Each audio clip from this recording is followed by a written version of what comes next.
అందరికీ నమస్కారం. వాళ్ళ 7వ తేదీ నుంచి సుబ్రహ్మణ్యేశ్వర స్వామి షష్ఠి మహోత్సవాలు బిక్కవల్లో అంగరంగ వైభవంగా జరగబోతా ఉన్నాయి. ముఖ్యంగా 7వ తేదీ సుబ్రహ్మణ్యేశ్వర స్వామి షష్ఠి మహోత్సవం ఏదైతే ఉందో దాని సందర్భంగా తెలుగు రాష్ట్రాల్లో అత్యంత ప్రాచుర్యం పొందిన బిక్కవోలు కుమార సుబ్రహ్మణ్యేశ్వర స్వామి ఆలయంలో వారం రోజుల పాటు అత్యంత వైభవంగా ఈ కార్యక్రమాలు నిర్వహించుకోవడం జరుగుతూ ఉంది.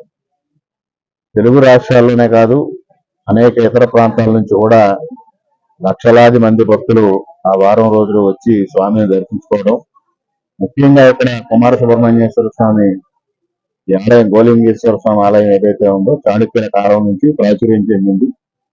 బిక్కవోలు గ్రామం చాళుక్యుల కాలంలో ప్రసిద్ధి చెందిన ఆధ్యాత్మిక కేంద్రం. దాదాపుగా 108 శివాలయాలు ఈ గ్రామంలో ఉన్నట్టుగా మనకు చరిత్ర చెబుతా ఉంది.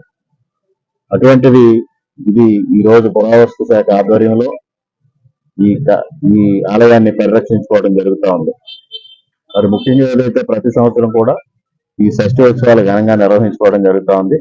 అదేవిధంగా ఈ రోజు కూడా ప్రభుత్వం, ప్రజలు అందరి సహకారంతో ఈ కార్యక్రమాన్ని అత్యంత వైభవంగా ఎటువంటి ఇబ్బందులు లేకుండా, ఎటువంటి ఆటంకాలు లేకుండా, ఎటువంటి శాంతి భద్రతల సమస్య లేకుండా నిర్వహించడం కోసం అన్ని ఏర్పాట్లు చేయడం జరుగుతోంది. ముఖ్యంగా ఈ సంవత్సరం ఒక సాంకేతికమైన సమస్య ఉత్పన్నమైంది. ఏదైతే టీచర్స్ ఎమ్మెల్సీకి సంబంధించిన ఉప ఎన్నిక జరుగుతూ ఉందో ఆ సందర్భంలో ఎన్నికల కోడ్ అమల్లో ఉండడం వలన ముఖ్యంగా అధికారులు, ప్రజాప్రతినిధులు సమన్వయం చేసుకుని ముందుకు వెళ్ళడానికి ఒక ఇంత సమస్య ఏర్పడినప్పటికీ ఆ సమస్యను అధిగమించి మరోపక్క అధికారులు, దేవాదాయ శాఖ అధికారులు కానీ, పోలీసు అధికారులు కానీ, రెవెన్యూ అధికారులు కానీ సర్వసన్నద్ధంగా ఉన్నారు. అదేవిధంగా ఉత్సవ కమిటీ, గ్రామం తరఫున ఉత్సవ కమిటీ రాజకీయాలకు అతీతంగా, పార్టీల భేదం లేకుండా అందరినీ కలుపుకుని ముందుకు వెళ్ళడం, పెద్ద ఎత్తున ఈ ఉత్సవాలు నిర్వహిస్తా ఉన్నాం. ఎటువంటి సమస్యలు లేకుండా ముందుకు వెళ్తాం. ప్రజలు కూడా సహకరించాలి. ఏదైనా దర్శనం కొద్దిగా ఆలస్యమైనా అందరూ సహకరించి ఏ విధమైన ఇబ్బంది లేకుండా స్వామివారిని అందరూ దర్శించుకుని స్వామివారి అనుగ్రహం పొందే విధంగా ప్రభుత్వానికి సహకరించమని విజ్ఞప్తి చేసుకుంటా ఉన్నాం.